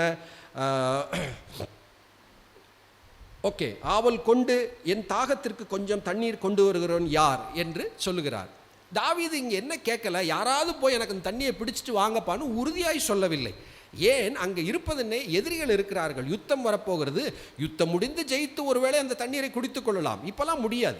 அப்போ சும்மா ஒரு ஏக்கத்தை சொல்லுகிறார். தண்ணீர் இருந்தால் நல்லா இருக்குமே, யாராவது கொண்டு வந்தால் நல்லா இருக்குமேன்னு அந்த பராக்கிரமசாலிகளோடு இருக்கும்போது ரிலாக்ஸாக உட்கார்ந்து இருக்கும்போது அவங்க பேசிகிட்டு இருக்கிறாங்க. அப்பொழுது அப்படின்னு சொல்லி 18 எழுதியிருக்கு, அந்த 3 பேர் பெலிஸ்தியரின் பாளையத்திற்குள் துணிந்து புகுந்து போய், ஒருவேளை அவங்க தூங்கி கொண்டிருந்த நேரமா அப்படி ஏதாவது இருக்கும், பெத்லகேமின் ஒலிமுக வாசலில் இருக்கிற கிணற்றிலே தண்ணீர் மொண்டு தாவீதின் இடத்துல கொண்டு வந்தார்கள். இதில் கவனிக்க வேண்டிய விஷயம் என்னன்னா, தேவையா இது? அப்படி சொல்லுங்க, இது தேவையா? தேவையே இல்லை. தாவீது கேட்டதும் தேவையில்லை என்று சொல்லலாம். கேட்க தானப்பா செஞ்சேன், நான் எடுத்துகிட்டு வரவா சொன்னேன் அப்படின்னு தாவீது சொல்லியிருக்கலாம். இந்த 3 பேர் செய்ததை மதீனம் என்று கூட சொல்லலாம். அறிவில்லையா உனக்கு, நமக்கு ஒரு யுத்தம் இருக்குது, நம்ம நாளைக்கு போய் ஒன்றா சண்டை போடுற நேரத்தில் நீ வாட்டுக்கு தண்ணியை பிடிக்க போகிறேன்னு போய் செத்து போயிருந்தேனா அப்படின்னு சொல்லி ஒருவேளை இவங்களை பார்த்தா நம்ம திட்டியிருக்கலாம். ஆனாலும் பரிசுத்த ஆவியானவர் எழுதி வைத்திருக்கிறார், பராக்கிரமசாலிகள் அவர்கள் செய்தது என்ன, 300 பேரை வெட்டினது இருக்கட்டும், ஒரு நாள் இப்படி தாவீது ஆசையாய் கேட்கும் போது இவர்கள் எடுத்து வந்தார்கள் என்று எழுதியிருக்கிறது. அப்போ அங்கே அடுத்து என்ன எழுதியிருக்கு, கொண்டு தாவீதின் இடத்திலே கொண்டு வந்தார்கள். 18வது வசனம் பின்பகுதி, ஆனாலும் அவன் அதை குடிக்க மனதில்லாமல் அதை கர்த்தருக்கென்று ஊற்றி போட்டு. ரொம்ப வினோதமாக இருக்கு பாருங்க. இவர் கேட்குறாரு, உயிரை பணைய வச்சு உயிரை முக்கியம் பார்க்காம 3 போய் தண்ணி எடுத்துகிட்டு வர்றாங்க. அந்த தண்ணி அவர் என்ன செய்கிறாரா, கர்த்தருக்கென்று ஊற்றி போட்டு. இந்த சம்பவத்தின் மையம் கர்த்தர். தாவீதோ கூட இருந்த பராக்கிரமசாலிகளும் இதில் முக்கியமானவங்க. நம்ம அங்கே இருக்கிறோம், நமக்கு ஆவிக்குரிய அடையாளங்களாய் முன்னடையாளமாய் இருக்கிறார்கள். கர்த்தர் என்று இருக்கிற அந்த வார்த்தை தான் அதன் மையம். முதலாவது தேவனுடைய ராஜ்யம் என்பதை மனதில் வைத்திருக்கிற பரிசுத்தவான்கள் ஊற்றி போட்டு, நான் இதை செய்யாதபடிக்கு என் தேவன் என்னை காத்துக்கொள்ள கடவர். தாவீது அதை ஊற்றும் போதே மனசுக்குள்ள ஒரு ஏக்கம், கொஞ்சம் ஒரு மடக்கு குடிச்சு பார்த்துருமான்னு இருந்திருக்கும்னு நினைக்கிறேன். கஷ்டப்பட்டு எடுத்துகிட்டு வந்துட்டாங்க, உயிரப்பனையை வச்சு எடுத்திருக்காங்க, குடிக்க மனசு இல்லை, ஆனாலும் வாய் கேட்குது, கொஞ்சோண்டு குடிச்சிருவோமா? அப்போ அவர் சொல்கிறாரு, நான் இதை செய்யாதபடிக்கு என் தேவன் என்னை காத்துக்கொள்ள கடவர். எப்படி ஜெபம் ஏக்கங்கள் பாருங்கள்ல. தப்பு செஞ்சிருவேனோ இல்லை, ஜெபித்தால் செய்யாதபடி என்னை காத்துக்கொள்ள கடவர் அப்படிங்கிற ஜெபம் அங்கே இருக்குது. தங்கள் பிராணனை எண்ணாமல் போய் அதை கொண்டு வந்த இந்த மனுஷரின் இரத்தத்தை குடிப்பேனோ என்று சொல்லி அதை குடிக்க மாட்டேன் என்றான். இதை அந்த 3 பராக்கிரமசாலிகளும் செய்தார்கள். இவர்கள் நம்ம கற்றுக் கொடுக்கிறது என்ன தெரியுமாங்க, இது உலகத்தில் நடக்காத ஒன்று. ஒரு ஒரு ஒரு ஒரு மனிதனுக்கு ஏதோ ஒரு ஆதாயம் கிடைக்கிறது, அவன் எதை வேணாலும் செய்வான் அப்படிங்கிறது உலகத்தில் ஒன்று இருக்கும். ஒரு சாப்பாட்டுக்காக ஒரு மனுஷன் என்ன வேணாலும் செய்வான் அப்படின்னு ஒரு பக்கம் இருக்க, இங்கே இந்த 3 பேர் செய்தது சராசரி மனிதனுக்குரிய சுபாவங்கள் கிடையாது. ராஜாவுக்கு இதை போய் கொண்டு வந்தால் நமக்கு பெரிய ப்ரொமோஷன் கிடைப்பார், தங்க காசுகள் கொடுப்பார் அப்படிங்கிறதெல்லாம் இவங்களுடைய எண்ணமாக இருந்ததாக தெரியவில்லை. ஏன் அப்படி நான் சொல்கிறேன், ஒரு எதிரிகளுடைய சேனை மொத்தமாக அங்கே பாளையம் இறங்கி இருக்க, 3 பேர் போகிறது உயிருக்கு நிச்சயம் ஆபத்தென்று இவங்களுக்கு தெரியும். அப்போ இவங்களுடைய இருதயம் வேறு மாதிரி இருக்குங்க. தன் சிநேகிதனுக்காக ஜீவனை கொடுக்கிற அன்புன்னு புதிய ஏற்பாட்டில் இருக்குல்ல, அப்படிப்பட்ட ஒரு அன்பு இருக்கிறது. இங்கே கர்த்தர் இருக்கிறார், கர்த்தருடைய அன்பு என்கிறது இருக்கிறது. இவர்கள் தங்களுக்கு ஏதோ ஆதாயம் கிடைக்கும் ப்ரொமோஷனுக்காக இவர்கள் செய்யவில்லை, மாறாக தேவனுடைய ராஜ்யத்தில் கிறிஸ்துவின் சரீரமாகிய சபை என்கிறதிலே இருக்கிற ஒருவர் மேல் ஒருவர் வைக்கிற ஒரு அன்பு என்கிறதற்கு முன்னடையாளமாக இவர்கள் இருக்கிறார்கள். அல்லேலூயா. இது இவர்களை குறித்து சொல்லப்பட்ட பராக்கிரமசாலிகள் என்று சொல்லப்பட்டிருக்கிற இவர்களை குறித்து ஆவியானவர் நமக்கு நினைவுபடுத்துகிறார். புதிய ஏற்பாட்டில் இப்படி யாரும் இருந்தாங்களா, இப்படிப்பட்ட சிந்தையோடு இருந்தாங்களா அப்படின்னு சொன்னால், அப்போஸ்தலனாகிய பவுலை 23வது அதிகாரம் அப்போஸ்தலர் நடவடிக்கையில் பார்க்குறோம்.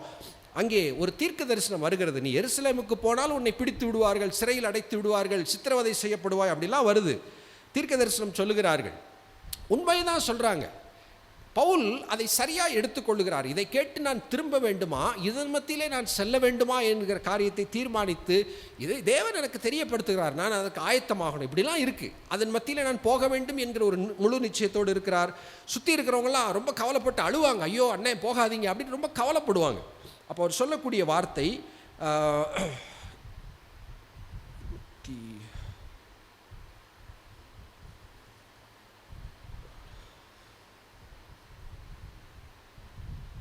ஒரே நிமிஷம் நம்பர் பேச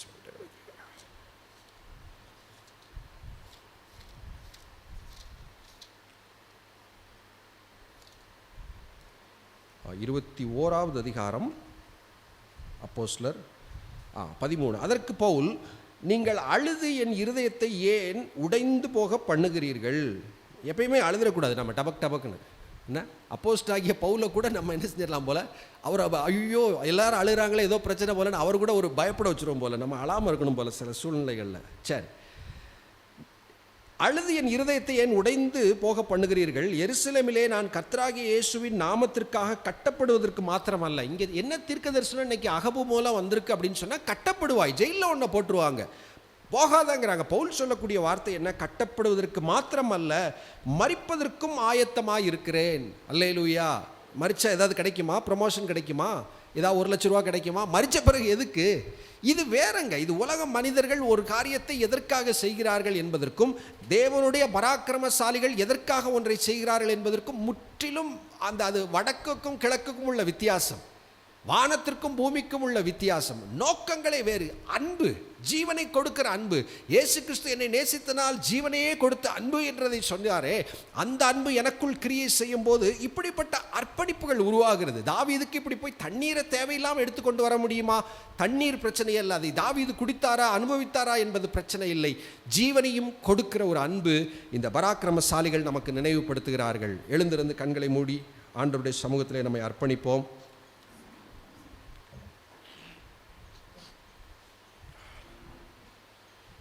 ஹல்லேலூயா. உமக்கு நாங்கள் நன்றி செலுத்துகிறோம் ஆண்டவரே. உமக்கு ஸ்தோத்திரம். எல்லாரும் இஸ்ரவேலர்கள் எல்லாரும் ஓடி போன போது அவன் அங்கே நின்று என்று ஆண்டவரே எங்களுக்கு காண்பித்த தாவீதோடு இருந்த பராக்கிரமசாலிகளுக்காக, எலியேசருக்காக, இன்னும் அதில் சொல்லப்பட்ட அநேக மறைந்திருக்கிற இந்த பரிசுத்தவான்களுக்காக, நட்சத்திரங்களுக்காக உமக்கு நாங்கள் நன்றி செலுத்துகிறோம். புதிய ஏற்பாட்டிலே கிறிஸ்துவின் போர்ச்சேவர்களாக இருக்க அழைக்கப்பட்டிருக்கிற, உடன் போர்ச்சேவர்களாக இருக்க அழைக்கப்பட்டிருக்கிற நாங்கள் எப்படி அந்த யுத்தத்தை எதிர்நோக்க வேண்டும் என்று இவர்கள் எங்களுக்கு கற்றுக் கொடுத்த நல்ல பாடங்களுக்காக உமக்கு நன்றி செலுத்துகிறோம். பலத்தினாலும் அல்ல, பராக்கிரமத்தினாலும் அல்ல, ஆவியினால் ஆகும். ஒருவன் 1000 பேரை துரத்துவான் என்கிற இந்த மகிமையை நாங்கள் மறந்து விடாதபடி, என்னால் என்ன முடியும், எனக்கு என்ன முடியும் என்பதை நாங்கள் மறந்து, ஆவியினாலே என்ன ஆகும் என்பதை நாங்கள் இன்னும் யோசிக்க இந்த காலை வேளையிலே எங்களை அர்ப்பணிக்கிறோம். ஹல்லேலூயா. உமக்கு நாங்கள் நன்றி செலுத்துகிறோம். எல்லாரும் ஓடி போன போது நிலைத்திருக்கிற அந்த ஒரு கிருபை ஆண்டவரே, தேவனுடைய முகத்தை பார்த்து நிற்கிற ஒரு கிருபை ஆண்டவரே, யுத்தம் செய்கிற ஒரு கிருபை, கர்த்தர் அவனோடு இருந்து ஜெயத்தை கொடுத்தார் என்கிற ரட்சிப்பை காண்கிற அனுபவங்களை எங்களுடைய வாழ்க்கையில் இன்னும் எனக்கு இந்த வார்த்தையை கேட்கிற ஒவ்வொருவருக்கும் தரும்படியாய் ஜெபிக்கிறோம். ஜீவனை கொடுக்கிற அன்பை குறித்து நாங்கள் யோவானில் வாசிக்கிறோம். ஆண்டவரே, எங்களுக்கு நீங்கள் ஆண்டவரே ஜீவனை கொடுத்த அந்த அன்பின் மாதிரியை முன்வைத்து, ஜீவனை கொடுக்கிற ஒரு அன்பு, சகோதரனுக்காக, கிறிஸ்துவுக்காக நான் கட்டப்படுவதற்கு மாத்திரம் அல்ல, மரிக்கவும் ஆயத்தமாக இருக்கிறேன் என்ற பராக்கிரமசாலிகளை எங்களுக்கு நீர் முன்மாதிரியாக வைத்திருக்கிறீரே, உமக்கு நாங்கள் நன்றி செலுத்துகிறோம். ஆண்டவரே, இந்த வார்த்தைகள், இந்த வசனங்கள் எங்களை நல்ல சீஷர்களாக, நல்ல போர்ச்சேவர்களாக எங்கள் ஒவ்வொருவரையும் உருவாக்க முடிய அன்பின் கரத்திலே ஒப்புக் கொடுக்கிறோம். இயேசுவின் நாமத்தில் பிதாவே, ஆமென். எங்களுக்காக யாவையும் செய்து முடிக்கிறவராக இந்த அதிகாலை வேளையிலே ஆண்டவரே எங்களுக்குமே வெளிப்படுத்தின அன்பின் பிதாவே, இந்த முகாமின் காரியங்கள் எல்லாவற்றையும் உடைய கரத்தில் நாங்கள் கொண்டு வருகிறோம் சுவாமி. சிறிய காரியமானாலும் பெரிய காரியமானாலும் எங்களுக்காக நீர்தான் செய்து முடிக்க வேண்டும் அப்பா. அவர்தாமே உங்களுக்காக யுத்தம் செய்வார், நீங்கள் சும்மா இருப்பீர்கள். ஆண்டவரே, எங்கள் கைகளில் கொடுக்கப்பட்ட பொறுப்பை எங்களுக்கு ஆண்டவரே நீர் கொடுத்த பலத்தோடு நாங்கள் போய் பிரசங்கிக்க வேண்டும். ஆண்டவரே, நீர்தான் காரியங்களை வாய்க்க செய்ய வேண்டும், நீர்தான் கிரியை நடப்பிக்க வேண்டும் ஆண்டவரே என்று சொல்லி எங்களுக்கு இன்றைக்கு ஆண்டவரே எங்கள் இருதயத்தை ஸ்திரப்படுத்தி நம்முடைய வார்த்தைகளுக்காக ஸ்தோத்திரம். எங்க உள்ளத்தை பலப்படுத்தி எங்களை இன்னும் உற்சாகத்தோடு ஊழியத்தின் பாதையில ஆண்டவரே முகாமிற்காக உழைக்கக்கூடிய காரியத்தில் எங்களை பலப்படுத்தி நம்முடைய வார்த்தைகளுக்காக ஸ்தோத்திரம். பலத்தினாலும் அல்ல, பராக்கிரமத்தினால் அல்ல, என்னுடைய ஆவியினால் ஆகும் என்று சொன்னீங்களே ஆண்டவரே. எங்களுக்கு முன்பதாக இருக்கிற இந்த 15 நாட்கள்ல நாங்க செய்யக்கூடிய காரியங்களை எல்லாம் ஆண்டவரே நீரே எங்களுக்காக செய்ய போறதற்காக ஸ்தோத்திரம். தேவைகள் எல்லாவற்றையும் சந்திக்க போகிறதற்காக ஸ்தோத்திரம். எங்களுடைய கண்கள் உண்மையே நோக்கி கொண்டிருக்கிறது ஆண்டவரே. ஆண்டவரே, எங்களுடைய பலமோ எங்கள் பராக்கிரமமோ அல்லப்பா. பராக்கிரமசாலிகளாய் இருந்தாலும் ஆண்டவரே காரியத்தை யுத்தத்தை செய்தது நீங்க தான் என்பதை நீங்க ஆண்டவரை இன்றைக்கு ரூபித்து காட்டுனீங்கப்பா. ஆண்டவரே, எத்தனையோ முகாம்களை நடத்தி இருக்கலாம், ஆனால் நாங்கள் உம்மாலன்றி எங்களால் ஒன்றும் செய்யக்கூடாது என்பதை அறிந்திருக்கிறோம் ஆண்டவரே. இன்றைய நாளின் முகாமின் ஆண்டவரை எடுக்கிற காரியங்கள், பிரயாசங்கள் எல்லாவற்றிலும் கர்த்தருடைய கரம் இருக்கட்டும்னு சொல்லி ஜெபிக்கிறோம். சந்திக்கக்கூடிய நபர்கள் ஆண்டவரை எல்லாவற்றிலும் அவர்கள் கண்களில் தயவு கிடைக்கிற காரியங்கள் எல்லாவற்றையும் கர்த்தர் பொறுப்படுத்திக் கொள்ளுங்கப்பா ஆண்டவரை. விசேஷமாக தேவைகளுக்காக உடைய சமூகத்தில் வருகிறோம் ஐயா. ஒரு வாலிபனை அழைத்து வருகிற ஒரு 200 ரூபாயில இருந்து ஆண்டவரே லட்சக்கணக்கான ரூபாய்களை கொடுக்கிற ஆண்டவரே உணவின் காரியங்கள் அப்பா ஆண்டவரே இன்னும் எலக்ட்ரிசிட்டி எல்லாவற்றிலும் தேவனே நாங்கள் உம்மை நோக்கி பார்க்கிறோம். எங்களால் கூடாது என்பதை அறிந்திருக்கிறோம். ஆண்டவரே நீர்தாமே கொடுக்கிற ஜனங்களுடைய இருதயத்தை ஏவி ஆண்டவரே தேவைகளை சந்திக்கும்படி கர்த்தர் வானத்தின் பலகணியை திறப்பீராக என்று சொல்லி ஜெபிக்கிறோம் ஐயா. உமக்கு நன்றி செலுத்துகிறோம். இன்னும் இந்த முகாமிற்கு விரோதமாக போர் செய்கிற பிசாசின் கிரியைகள் ஆண்டவரே அவனுடைய தந்திரங்கள் எல்லாவற்றையும் கர்த்தர் யுத்தம் செய்வீராக என்று சொல்லி ஜெபிக்கிறோம். யுத்தம் கர்த்தருடையது ராஜா. உம்முடைய பிள்ளைகளாகிய நாங்கள் ஆண்டவரே ஆண்டவரே நீர் எங்களுக்கு நியமித்த வேலையை நாங்கள் இங்க செய்கிறோம் ஆண்டவரே. விரோதமாக நிற்கிற பிசாசின் தந்திரங்கள் மனுஷீக வல்லமைகள் எல்லாவற்றையோடும் கர்த்தர் யுத்தம் செய்து ஆண்டவரே எங்களுக்காக பாதைகளை செவ்வையாக்குவீராக என்று சொல்லி ஜெபிக்கிறோம். பரலோகத்திலிருந்து ஆண்டவரே பதில் எளிதாய் இறங்கி வரும்படி வான மண்டலத்தில் கிரியை செய்கிற எல்லா பிசாசின் கிரியைகளையும் நசரேயனாகிய இயேசுவின் நாமத்தினாலே கடிந்து கொள்கிறோம் அப்பா. நீர் பெரிய காரியங்களை செய்வீராக என்று சொல்லி ஜெபிக்கிறோம். ஆண்டவரே எங்களை பலப்படுத்துகிற கிறிஸ்து எங்களோடு கூட இருக்கிறீங்கப்பா. எங்களை பலப்படுத்துகிற கிறிஸ்துவினாலே எல்லாவற்றையும் செய்ய எங்களுக்கு பலன் உண்டப்பா. உம்மாலே ஒரு சேனைக்குள் பாய்வோம், மதிலை தாண்டுவோம் என்று சொன்ன சங்கீதக்காரனை போல கர்த்தருடைய பலத்தினால் எங்களை நிரப்புவீராக. பெரிய காரியங்களை செய்யுங்க. இயேசுவின் மூலம் ஜெபிக்கிறோம் நல்ல பிதாவே, ஆமென். ஆண்டவரே இந்த இடத்துல இந்த வார்த்தையை கேட்டுக்கொண்டிருக்கிற ஆன்லைன் யூடியூப் மட்டும் ஆண்டவரை கேட்டுக்கொண்டிருக்கிற ஒவ்வொருவருக்காக ஆண்டவரே இந்த காலை வேளையில் நாங்கள் ஜெபிக்கிறோம். ஆண்டவரே பிதாவாகிய தேவனாலும் கர்த்தராகிய இயேசு கிறிஸ்துவினாலும் ஒவ்வொருவருக்கும் கிருபையும் சமாதானம் உண்டாகட்டும் என்று சொல்லி நாங்கள் வாழ்த்தி ஜெபிக்கிறோம். இந்த நாள் கர்த்தருக்குள் மனமகிழ்ச்சியாக இருக்கிற நாளாக இருக்கட்டும். இந்த நாளில் ஒவ்வொருவருக்கும் நல்ல ஆரோக்கியம் உண்டாயிருக்கட்டும். ஆண்டவரே ஸ்தோத்திர, கர்த்தருக்குள் மகிழ்ந்திருக்கிற ஒரு நாளாக, அநேகருக்கு ஆசீர்வாதமாக இருக்கிற ஒரு நாளாக ஒவ்வொருவருக்கும் கர்த்தர் ஆசீர்வதித்து தாங்க. இயேசுவின் நாமத்தில் ஜெபிக்கிறோம் நல்ல பிதாவே, ஆமென். என் ஆத்துமாவே கர்த்தரை ஸ்தோத்திரி, என் முழு உள்ளமே அவருடைய பரிசுத்த நாமத்தை ஸ்தோத்திரி. என் ஆத்துமாவே கர்த்தரை ஸ்தோத்திரி, அவர் செய்த சகல உபகாரங்களையும் மறவாதே. ஆமென்.